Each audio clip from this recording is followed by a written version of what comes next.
Good morning students. मैं doctor Jyoti, assistant professor physics, government college Bundi. आज nuclear physics की class में नेक्स्ट टॉपिक हम ले रहे हैं संवेग फ़िल्टर या मोमेंटम फ़िल्टर। जैसा कि प्रीवियस क्लास में हमने बात की थी कि जो डिफरेंट फ़िल्टर्स होते हैं उनकी वर्किंग होती है कि अलग अलग प्रॉपर्टीज़ वाले पार्टिकल्स को अलग करना। जैसे ऊर्जा फ़िल्टर होगा तो वो एक ही वैल्यू की ऊर्जा के फ़िल्टर्स को अलग कर लेगा। इसी तरह से अगर संवेग फ़िल्टर की हम बात करें तो एक ही संवेग की वैल्यू रखने वाले पार्टिकल्स को वो अलग कर देगा। इस तरह से वो पार्टिकल्स के ग्रुप बना देगा जिनका संवेग एक ही रेंज में होगा। तो भिन्न भिन्न संवेग वाले धनायनों के पुंज से समान संवेग वाले एक धनायनों की संकीर्ण किरण प्राप्त करने के लिए उपयोगी उपकरण को संवेग फ़िल्टर कहा जाता है। इसमें देखिए क्या इसकी बनावट होती है। इसमें एक त्रिज्य खंडीय चुंबकीय क्षेत्र B वृत्ताकार खंड में लगाया जाता है। तो यहाँ से हम देख सकते हैं कि एक मैग्नेटिक फील्ड लगाया जाता है जिसकी जो शेप होती है वो क्या दी जाती है, वृत्ताकार खंड में त्रिज्य खंडीय चुंबकीय क्षेत्र। तो ये जो शेप हमें दिख रही है एक वृत्ताकार का एक वृत्त का एक पार्ट है और इस तरह से हमने मैग्नेटिक फील्ड को लगाया, अप्लाई किया है और ये जो है सरफेस के अंदर की तरफ लगा हुआ है। ये जो मैग्नेटिक फील्ड है ये यूनिफॉर्म है, मतलब एक समान है। प्रत्येक जगह पर इसकी जो इंटेंसिटी है वो एक ही जैसी है। इसमें धनायन जिसका आवेश Q = NE है, वेग v है और मास m है। जब धनायन इसमें प्रवेश करता है तो इस पर एक चुंबकीय बल ये फील करेगा जिसका मान होगा Q × Vb, आवेश गुणा वेलोसिटी गुणा चुंबकीय क्षेत्र। तो देखिए आवेश की जगह हम NE पुट करेंगे तो F की वैल्यू आएगी NeVb। तो इस पार्टिकल पर चुंबकीय क्षेत्र की वजह से और उसकी वेलोसिटी होने की वजह से एक मैग्नेटिक फील्ड लगता है जिसका मान होता है NeVb। इस त्रिज्यीय बल के कारण आयन वृत्ताकार पथ में विक्षेपित हो जाते हैं। तो जब ये त्रिज्यीय बल लग रहा है तो ये जो आयन इस चुंबकीय क्षेत्र में प्रवेश कर रहा है तो यह इस बल की वजह से एक वृत्ताकार पथ पे विक्षेपित होगा। अगर वो सीधी रेखा में गतिशील था, लेकिन जैसे ही इस चुंबकीय क्षेत्र के रीजन में, इस चुंबकीय क्षेत्र के एरिया में ये आएगा तो क्या होगा, उसके ऊपर एक वृत्ताकार पथ के ऊपर वो बल फील करेगा। इस प्रकार के चुंबकीय क्षेत्र में स्लिट X से प्रवेश करके स्लिट Y से वही धनावेश बाहर निकलेंगे जिनके लिए ये कंडीशन फुलफिल होगी। अब क्योंकि कण के ऊपर जिसका द्रव्यमान m है और वेग v है, एक त्रिज्यीय दिशा में बल लग रहा है, फील कर रहा है चुंबकीय क्षेत्र की वजह से। तो देखिए ये कण जो स्लिट X से, जो रेखा क्षेत्र X से प्रवेश करके Y रेखा क्षेत्र से बाहर इसको हमें निकालना है, प्राप्त करना है Y सिरे पर। तो वही कण, वही धनायन Y सिरे पर प्राप्त होंगे हमें, जिनके लिए अब केंद्रीय बल बराबर होगा चुंबकीय बल के। अगर देखिए mv²/r जो अब केंद्रीय बल है, अगर क्योंकि इसके जो पार्टिकल है इसके ऊपर एक केंद्रीय दिशा में बल लग रहा है। अब हमें क्या करना है कि चुंबकीय क्षेत्र को इतना प्रबल करना है कि जो इस पे के ऊपर बल लग रहा है, तो जो अपकेंद्रीय बल जो लग रहा है, जो केंद्र से बाहर की तरफ लग रहा है, वो इतना इफेक्टिव होना चाहिए कि वो चुंबकीय क्षेत्र को बैलेंस कर सके। और जब ये बैलेंस होगा तभी पार्टिकल हमें Y पॉइंट पर मिलेगा। अगर चुंबकीय क्षेत्र प्रबल हुआ अपकेंद्रीय बल से तो क्या होगा, उसके ऊपर केंद्र की तरफ लगने वाला बल ज़्यादा होगा और इस वजह से पार्टिकल जो है इस चुंबकीय क्षेत्र की दीवारों से ही टकराकर ख़त्म हो जाएगा। ठीक है, यहीं पर रह जाएगा, हमें Y एंड पर ये प्राप्त नहीं होगा। इसलिए यहाँ से अगर हम संवेग निकालें mv, तो mv की वैल्यू हमें प्राप्त होती है NeRb। ओके, तो इस उपकरण में ये जो संवेग हमें मिला NeBr, इस संवेग के पार्टिकल हमें Y सिरे पर प्राप्त होंगे। तो इस उपकरण में समान संवेग के आयन प्राप्त होने के साथ ही इनका फोकसन भी होता है। फोकसन मतलब ये इनका फिल्टर हो रहे हैं और इनका हम फोटोग्राफिक प्लेट पर इमेज भी ले सकते हैं। ओके, अब देखिए नेक्स्ट है वेग फिल्टर या वेलोसिटी फिल्टर।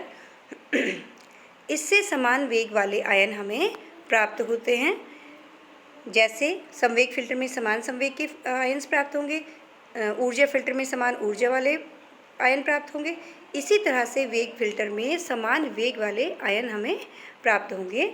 इसमें विद्युत क्षेत्र E और चुंबकीय क्षेत्र B एक दूसरे के लंबवत लगाए जाते हैं। तो यहाँ पर वैद्युत चुंबकीय बलों का प्रयोग किया जाता है जो कि एक दूसरे के लंबवत लगे हुए हैं।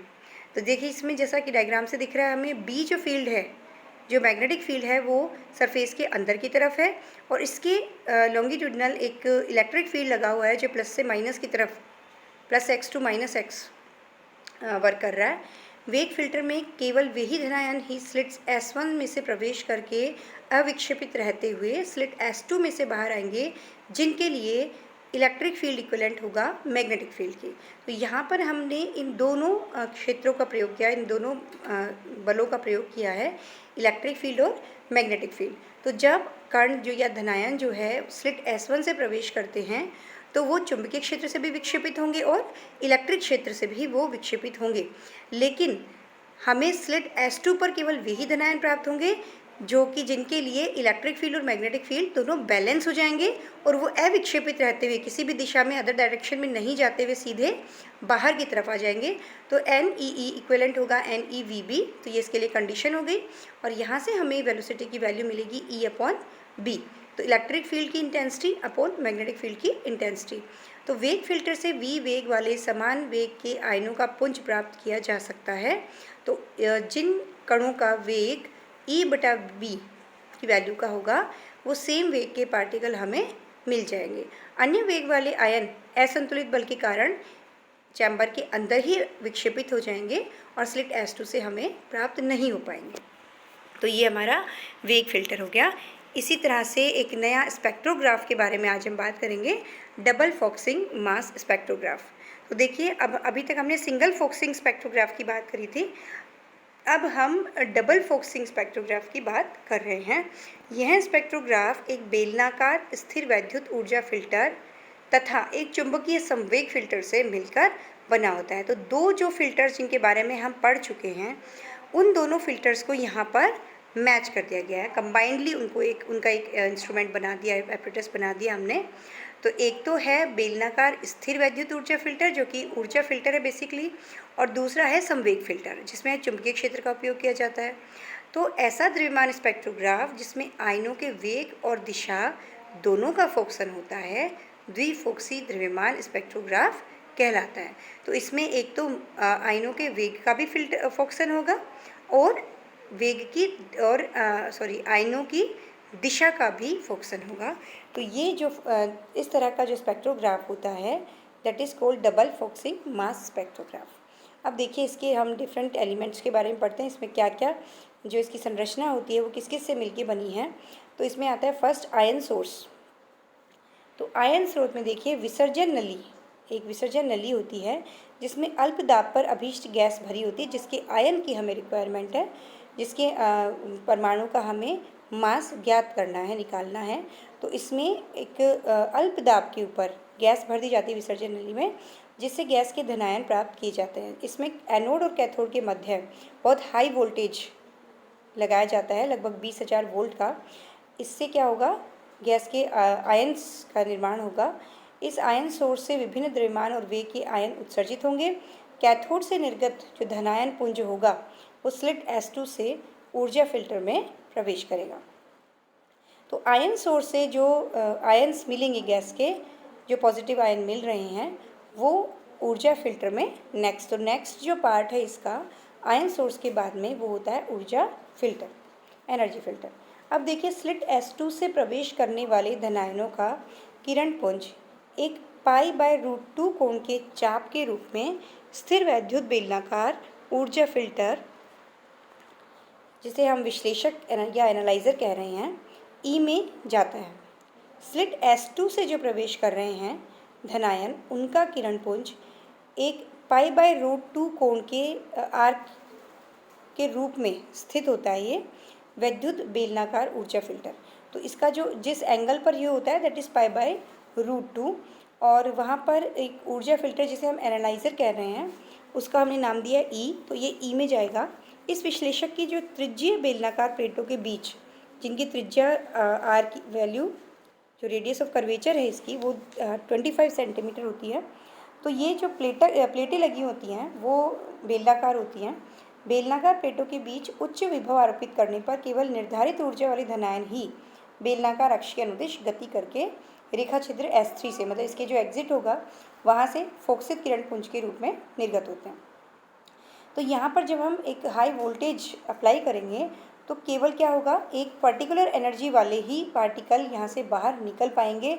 बाकी कण जिनकी एनर्जी कम होगी तो वो क्या होंगे, यहाँ चैम्बर के अंदर ही, जो विश्लेषक है इसके अंदर ही रह जाएंगे। बाकी एग्जिट पे हमें नहीं मिलेंगे S3 पर। तो S3 पर केवल वही पार्टिकल पहुँचेंगे जिनकी एनर्जी उस वोल्टेज से ज़्यादा होगी। अब नेक्स्ट है संवेग फिल्टर। स्लिट S3 से निर्गत धनायन पुंज को एक 60 डिग्री कोण के त्रिज्यक खंडी चुंबकीय क्षेत्र में प्रवेश करा जाता है। अब जो ऊर्जा फिल्टर से फाइनली हमें जो फिक्स ऊर्जा के धनायन एक किरण पुंज के रूप में प्राप्त हो रहे हैं, इस किरण पुंज को एक 60 डिग्री के त्रिज्यक खंडीय चुंबकीय क्षेत्र में प्रवेश कराया जाता है, जो कि संवेग फिल्टर का काम कर रहा है। इस चुंबकीय क्षेत्र से बाहर निकलने वाले धनायनों का संवेग समान होता है, अर्थात यह अलग अलग द्रव्यमानों के धनायनों का अलग अलग कोणों पर विक्षेपित करके फोटोग्राफिक प्लेट पर पहुंचाता है। तो देखिए, जैसे हमने संवेग फिल्टर में पढ़ा था कि संवेग फिल्टर से निकलने वाले जो धनायन होंगे उनका संवेग समान होगा। तो समान ऊर्जा के पार्टिकल हमने प्राप्त कर लिए, समान ऊर्जा के धनायन हमने मिल गए थे हमें ऊर्जा फिल्टर में। अब वो जो समान ऊर्जा का जो धनायनों का पुंज था वो संवेग फिल्टर में जाता है और उससे हमें फोटोग्राफिक प्लेट पर समान संवेग और समान ऊर्जा वाले पार्टिकल्स का पुंज प्राप्त होता है और वहाँ पर ये संरेखित हो जाते हैं। यह एक अति सुग्राही द्रव्यमान स्पेक्ट्रोग्राफ है। इसकी जो एफिशिएंसी और एक्यूरेसी होती है वो बहुत ही अच्छी होती है, ज़्यादा होती है। इसकी जो रिजोल्यूशन पावर है दैट इज़ 10⁴ 10,000 के लगभग। फोटोग्राफिक प्लेट पर अंकित चिन्ह, ये इसकी हम स्पेशलिटीज़ पढ़ रहे हैं कि इस जो द्विफॉक्सी स्पेक्ट्रोग्राफ है इसकी क्या क्या विशेषताएं होती हैं। तो इनमें हम ये पॉइंट्स दे सकते हैं कि इसकी एक तो विभेदन क्षमता 10⁴ होती है। यह एक अति सुग्राही द्रव्यमान स्पेक्ट्रोग्राफ है। फोटोग्राफिक प्लेट पर अंकित चिन्ह सुस्पष्ट होते हैं और सम्मित होते हैं। परमाणु द्रव्यमान का मापन इससे बहुत ही एक्यूरेसी के साथ किया जा सकता है। धनायनों के वेग और दिशा में फोकसन एक साथ होने के कारण धनायनों का वेग भी फोकसित हो रहा है और दिशा भी फोकसित हो रही है। दोनों ही एक साथ होने के कारण अन्य स्पेक्ट्रोग्राफ की तुलना में फोटोग्राफिक प्लेट पर उच्च तीव्रता के रेखांकन प्राप्त होते हैं। तो इसकी जो रेखाएं हमें मिलेंगी फोटोग्राफिक प्लेट पर, उनकी इंटेंसिटी बहुत ही अच्छी होती है। ओके, तो ये हमने बात करी द्विफॉक्सी स्पेक्ट्रोग्राफ की। तो द्विफॉक्सी स्पेक्ट्रोग्राफ इस पर्पज से बाकी स्पेक्ट्रोग्राफ से बेटर है क्योंकि इसकी एक्यूरेसी बहुत अच्छी है, इसकी रिजोल्यूशन पावर बहुत अच्छी है और इससे जो एटम है उसका मास हम बहुत एक्यूरेटली फाइंड आउट कर सकते हैं। तो इस तरह से नेक्स्ट क्लास में द्रव्यमान स्पेक्ट्रोग्राफ की द्विक विधि का हम बात करेंगे।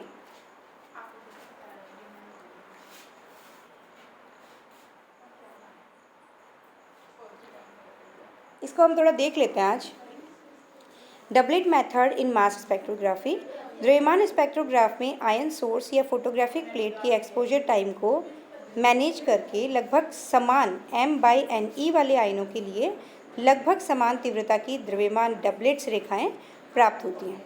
तो ये जो द्रव्यमान स्पेक्ट्रोग्राफ हमने बात करी है अभी तक, इनमें आयन सोर्स या फोटोग्राफिक प्लेट के एक्सपोजर टाइम को मैनेज करके और लगभग समान m/ne मास बटा चार्ज, तो जिनके लिए ये जो रेशो है ये समान होगा, उन आयनों के लिए लगभग समान तीव्रता की द्रव्यमान द्विक रेखाएं प्राप्त होती हैं। तो ये हम डायग्राम से देख सकते हैं और इनका जो मापन है वो पूर्ण रिजोल्यूशन से हम कर सकते हैं। ये बिल्कुल अलग अलग क्लियरली हमें दिखाई देंगी। जिस तरह से दो अलग अलग आयन्स की बात करते हैं, जैसे N240 नाइट्रोजन का जो आयन धनायन है और कार्बन ऑक्सीजन C12O16 का जो आयन है, इनका m/ne लगभग 28 होता है। और आप डायग्राम से देखिए आयन धारा और इधर द्रव्यमान वृद्धि, एक्स एक्सिस पे हमने द्रव्यमान लिया है और वाई एक्सिस पे हमने इंटेंसिटी ली है। तो यहाँ पर देखिए इंटेंसिटी दोनों के लिए लगभग बराबर है, दोनों आयंस के लिए। इसी तरह से जो फोटोग्राफिक प्लेट की इमेज है, यहाँ पर भी हमको दोनों लाइंस की इंटेंसिटी लगभग इक्वल देखने को मिल रही है। इन द्विग रेखाओं के मध्य की जो दूरी होगी वो इन आयनों के द्रव्यमान के अंतर को बताएगी। जितनी ज़्यादा दूरी होगी उतना ही ज़्यादा द्रव्यमान का अंतर होगा, और अगर जितनी कम दूरी होगी उतना ही द्रव्यमान में अंतर कम होता जाएगा। इसी तरह से देखिए कुछ मास डबलेट्स हैं जिनके लिए M/Ne लगभग समान हमें देखने को मिलते हैं, और इनसे हम द्रव्यमान का मापन भी एक्यूरेटली कर सकते हैं। Thank you.